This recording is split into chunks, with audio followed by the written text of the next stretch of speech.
Happy Friday. It is Extra Points. Andrew Clay, Riley Holsinger, Ryan Risky with you. We got a full high school preview set up here for today's version of Extra Points, as we've been doing most Fridays. Taking a look at the high school football slate across the 814. We got a good slate of games for you this week. Had some action last night.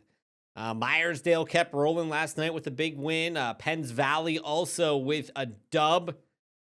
Let's go ahead and talk about our game of the week tonight. Forest Hills and Bishop Guilfoyle, two 6-1 teams. Two teams really vying for the top of the LHAC, guys. This could be a good matchup. This is not the Bishop Guilfoyle team we saw last year. I think they're certainly more susceptible to losing a game like this. Yeah, it's definitely possible. And again, they have one thing they've done well, though. They've been playing more as a team since Taurine Consiglio got injured. And again, he will not return this season because at first when he got injured, you could tell it took a little bit to try to piece everything together to try to, how many guys are going to step up to try to fill that role. They've been playing some really good football lately. Yeah, they only have one loss on the year. It's just been kind of clunky for them in a lot of games. They barely escaped a game against Bellwood where they walked away with just a 1-point win there. I think this could be a chance for Forest Hills to go out and win this game, but they've had some rough performances too. Like both of these teams only lost to Richland on the year, and in that game against Richland, when you're comparing common opponents, Forest Hills just did not look good whatsoever in that game there. It'll be interesting to see who comes out on top in this one. But both of these teams certainly have their warts, but they need a big win here if they want to stay alive and potentially make it to the LHAC title game. I mean, a loss probably eliminates you from contention to play in that game. For Forest Hills, I would say so because of Bishop McCourt being undefeated right now. You also have one loss Richland, one loss Penn Cambria, whereas for Bishop Guilfoyle, it's a little bit weaker on their side of the bracket. That the other team really in contention right now is a 2-loss Clearfield team. I covered BG's one-score win last week over Bellwood Antis, and my takeaway, and maybe this is going to offend some people, but BG looks like what Altoona is trying to look like. That sounds very offensive. I don't mean what Altoona is actually playing like, but what Altoona was trying to look like last year with a big physical quarterback that is almost run first.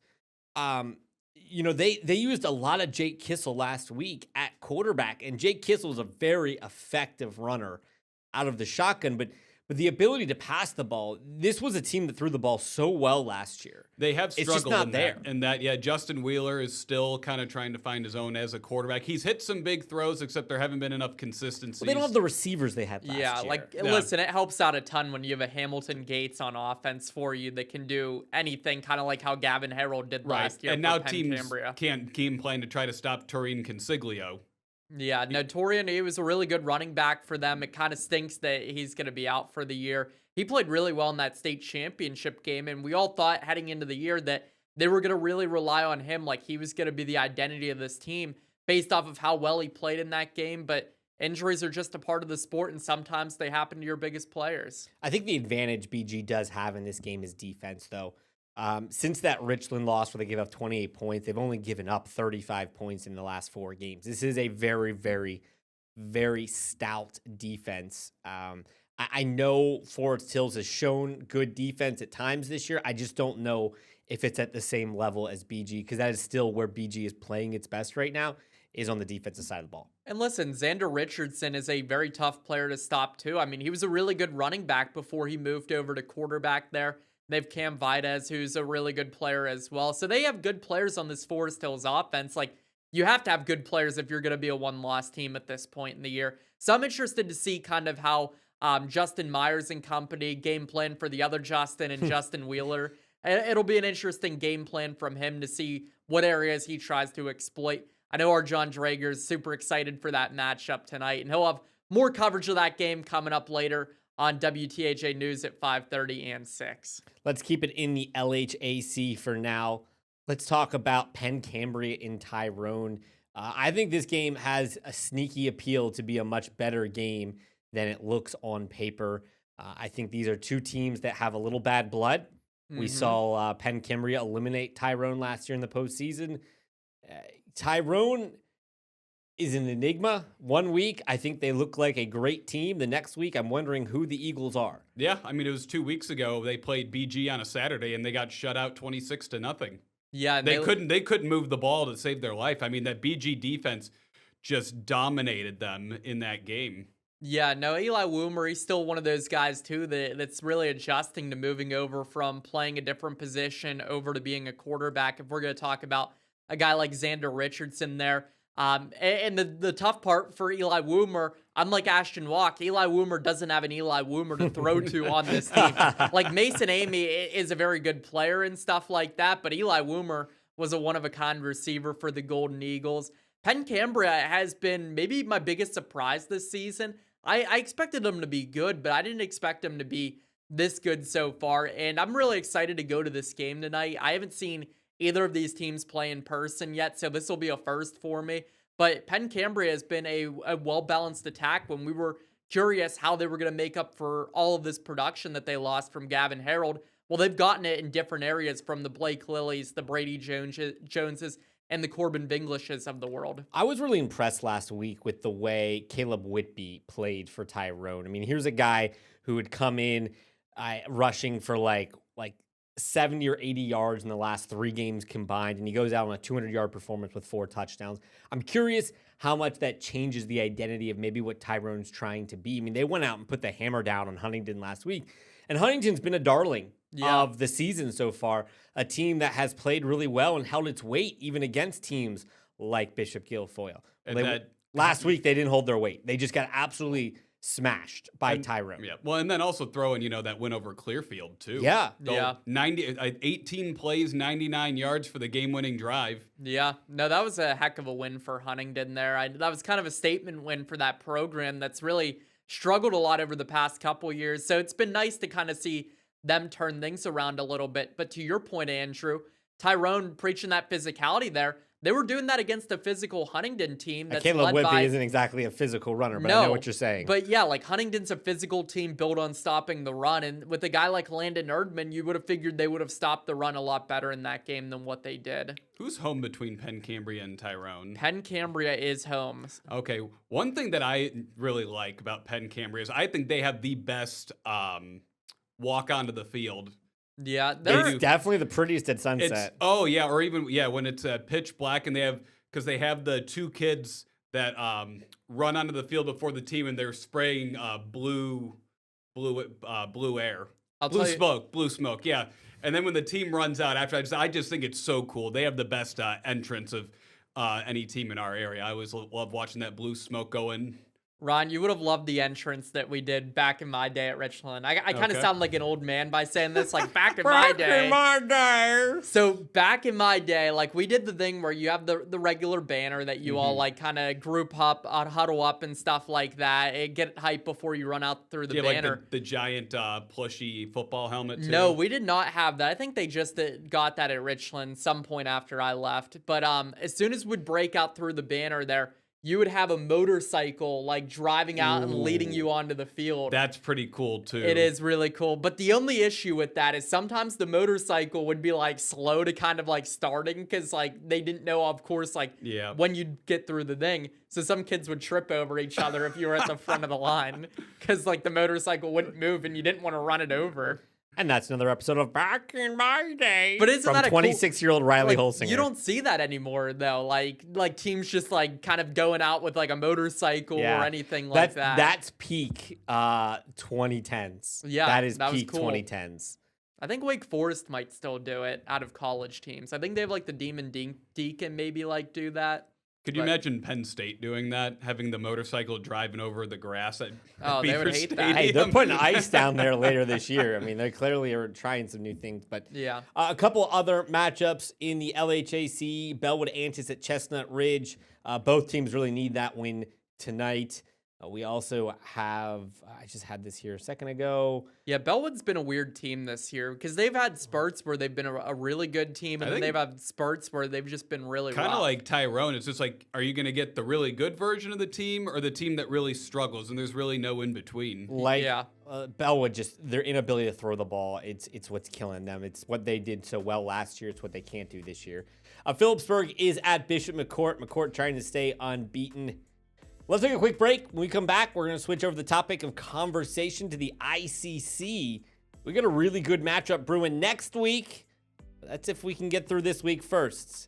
That's when we come back here on Extra Points on WTAJ Plus.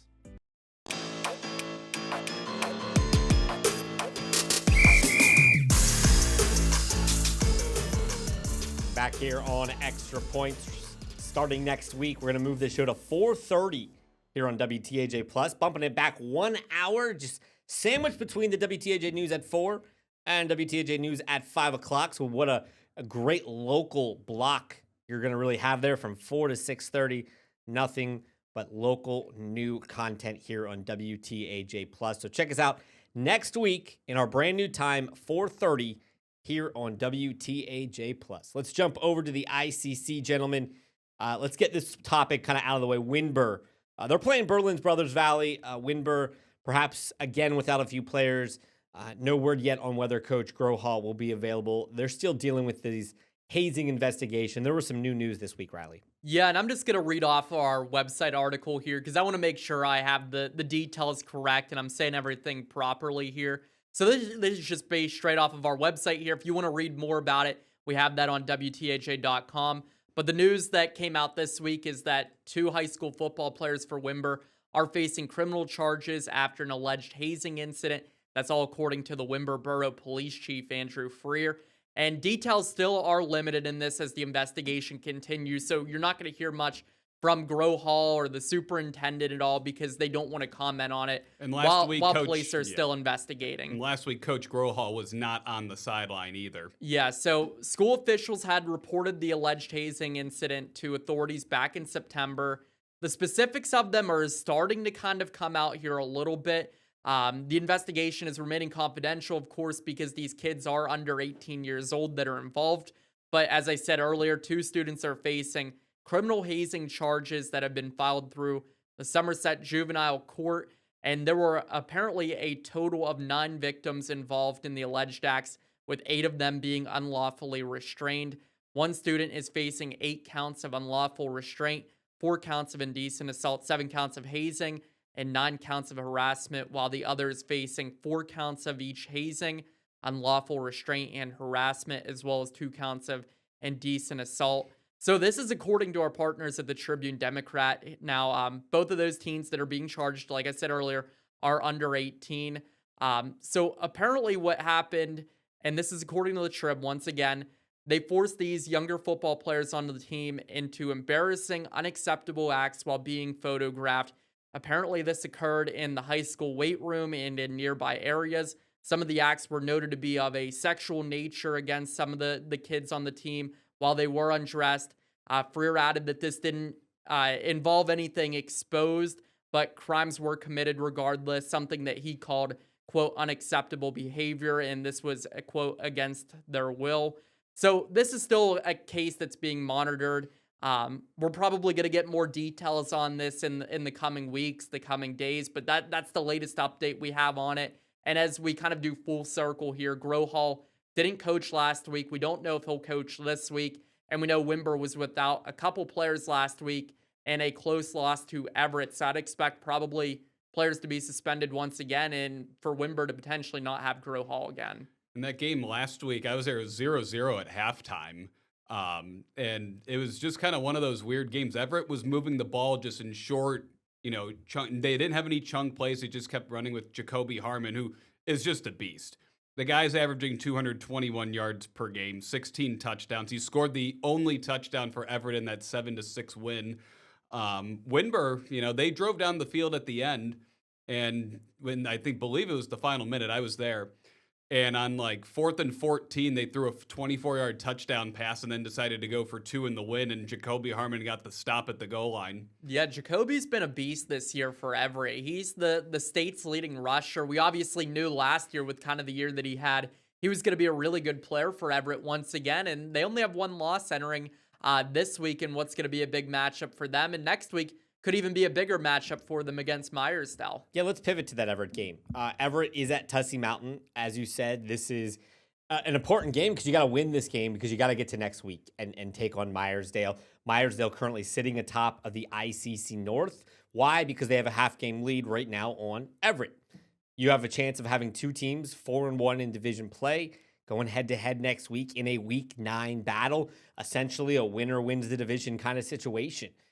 This could be a really, really good game next week. But if you're Everett, you just can't look past Tussey. And Everett at times this year has shown a kink in the armor, right? They lost to Berlin. They could get up 35 points in that game. Last week, they could only muster up 7 points against the depleted Winburg team. Everett has shown inconsistencies, but I'm really excited about the potential for next week's game there in the ICC. Yeah, and it's one of those things that you just can't look too far ahead if you're a player. Like, it's cliche, but you got to take it 1 week at a time. You got to focus on the games that are in front of you, aka James Franklin and UCLA. But you need to worry. You think they got caught looking at Northwestern? Yeah, probably. I mean, heck, in their bye week, they weren't even looking toward Oregon yet. They're probably looking more toward Ohio State. I think they were caught 1st. looking behind them, not in front of them. But it's a cliche, but that's what you got to focus on. You can't look too far ahead here in the picture because things can change in an instant, as we see all the time in high school sports and especially college sports too. Yeah, I mean, and it's also one of those things, this is an Everett team that's still kind of learning how to win and develop that winning culture again. Jacoby Harmon almost ran for 2,000 yards last year, except they still only won 3 games. So this is the year they're turning it around. And, sometimes, you still have to, that sometimes that's a lesson you might have to learn. You got to learn to win. You're absolutely right. Absolutely right. And especially learn your lesson if you're accidentally looking ahead.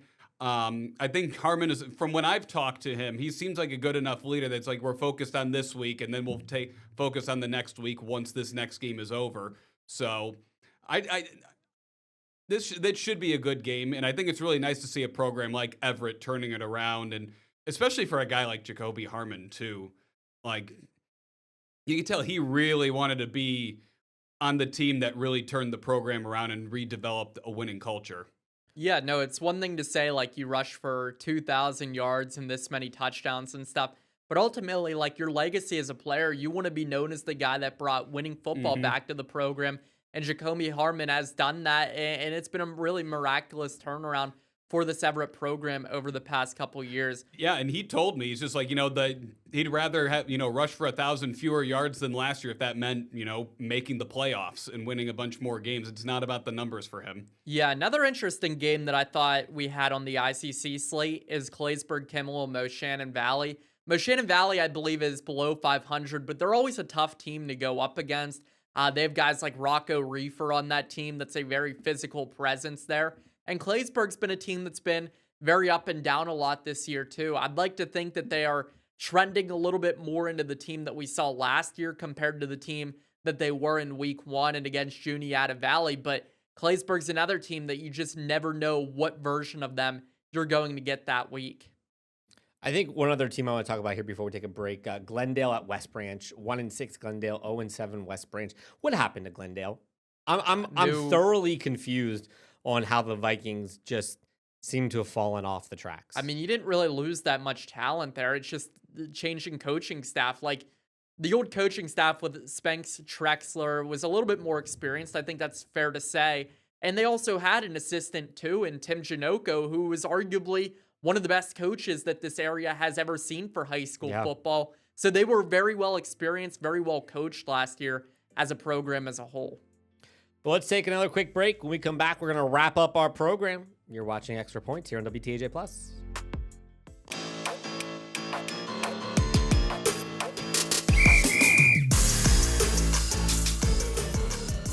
Back here on Extra Points, Andrew Clay, Riley Holsinger, Ryan Risky with you as we get you set for Week 8 of high school football. Remember to watch Sports Beat tonight 11:10 on WTAJ. You can also watch it on WTAJ Plus, and then it will re-air a few times overnight, including Saturday morning here on the Plus. Feels weird to be back. It's been a while. You've missed I've 3 disappeared. straight weeks. Yeah, I've been on injured reserve. I'm getting activated tonight. It wasn't injured reserve. It was football.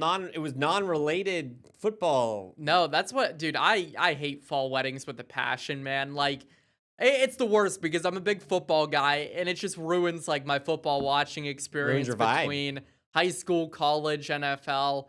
I mean, it was kind of nice with the Steelers off and away the past couple weeks to be able to watch them on Sundays, but for college football and high school football, it was rough. Yeah, well, and also, I said you missed 3 weeks because we also missed the week leading into the weddings with the New with England the Patriots Foxborough game. Yeah. So I want to talk about a couple unbeaten teams quick before we get out of here. Hollidaysburg keeps rolling on. They're heading to Selinsgrove, a 1-win Selinsgrove team. I expect Hollidaysburg to go undefeated or to continue to be undefeated. Kind of crazy, a lot like Penn Cambria. We didn't expect a ton out of Hollidaysburg, but they just keep winning. And there's no ending in sight. Yeah, I'm just curious how much their schedule has tested them. And I think we're going to learn more about that when they face DuBois, a team that's very good. But so far, I just kind of think the teams that they've played haven't been that great. And I've seen them play a couple of times, and I haven't been completely impressed with watching Hollidaysburg so far this year. And I think one of the things, too, is like they've struggled to pass the ball. This is not the same passing offense as last year. And if DuBois gets up a couple of scores, because they have one of the best offenses in the state, they have the state's leading passer and leading receiver. Hollidaysburg isn't going to be able to just try to get the short yardage plays running the ball like they have. They're going to need to start throwing it. I'll say this: Jersey Shore, the team they beat 52-7 last week, was the best opponent they've played all year. They're 5-2 in the season. It's a team that can hang 50 or 60 on any given night. That's the one thing that I think we're not talking enough about Hollidaysburg is just how good this defense is. Yes, the offense has regressed a little bit, and less regressed and more, it's just different than it was last year when it was a pretty balanced passing run, kind of 50-50 attack. Now it's a much heavier run, a lot more quarterback running with Delatry at quarterback. But defensively, it's a defense that just doesn't give up points. And that's been impressive to watch. And why maybe we should maybe give more flowers to Hollidaysburg because of that. Yeah, I mean, and Josh, they've only given up 93 points so far. Yeah, I mean, and again, some of that might be the offenses they've played. And Josh Banks has done a good job leading that team after all the talent they lost last year. They gave up many more points last year. I guess they're a hard team to get a pulse on, too, because they play so many teams that we're only watching play one time this year. So that's what I guess I mean more so by my comment that we'll get a better pulse on them against DuBois because we've seen what DuBois has been able to do against a lot of teams this year. We have a better idea on who DuBois is and the competition they've played compared to, I guess, saying like the Jersey Shore or the Butlers of the world. They beat Jersey Shore by 1 last year. Yeah, well, I'm just saying like the teams that we just only see once a year. Well, DuBois is a great team as long as they're not playing Punxsutawney. Yes, exactly. And that's what we call a transition. and that's like the craziest part, though, is like it's hard to beat a team once, but when you're beating a team twice, especially in high school football with the talent that DuBois has, that just tells me that Punxsutawney is for real this season. They're for real. They're for real. Punxsy undefeated heading to St. Mary's tonight. This is a Punxsy team that is as good as any probably in our area. I mean, has Punxsutawney Phil been at every game this year and giving them the special elixir? That's what I was about to ask. I mean, they were there at the last game of the week, so maybe Punxsutawney Phil has had a big reason in why Punxsutawney has been very successful in football this year. Punxsy's been able to throw the ball pretty effectively this year, over 1,000 yards passing, and it's high school. So look, I know we're 7 weeks in, and 1,000 yards doesn't sound like a lot. And that's a lot for high school kids. They've got almost 1,400 yards passing. What I love is they've got 3 guys with 290 or more receiving yards. So they're spreading the ball around. Yeah, this isn't just one guy balling out. Like if you look at DuBois, they have a receiver who's got, I think, over 1,000 yards already. And Trey Winger, look, he's the state's leading passer. They're incredible. But this is a much more spread the rock around, and it's paid off. I mean, Punxsy's undefeated, and again, talking about teams that look like they're going to stay undefeated, I don't know if St. Mary's, Carson City, or Sharpsville is going to get in their way. And Punxsy, their quarterback, Maddox Hetrick, as a sophomore, he set the program record for single season passing yards. Yeah, no, he's a really good player for them. And I'm just excited to kind of see him continue to grow over the course of the rest of this year and moving forward for that Chucks program that has found some new life, maybe thanks to Punxsutawney Phil. Extended life, right? That's what they find. They find extended life with that magic elixir. Yeah. On that note, though. Well, it should be a good matchup, a good slate of Week 8 games on SportsBeat. Remember, you can check out SportsBeat tonight at 11:10 on WTAJ. You can also watch that program right here on WTAJ Plus. Again, next week, we're going to move Extra Points back to 4:30. So be sure to join us at 4:30 here on WTAJ Plus as we just bump our show back, creating a super block of local content. It should be a fun change, and it'll be a fun night of high school football. Remember to join us back here tonight. Riley Holsinger, Jordan Mansberger are going to be in the seat as we bring you all of the action from around the 814. More highlights, more scores, right? How's it more Your more high games? school football leader. There we go. Your high school football leader.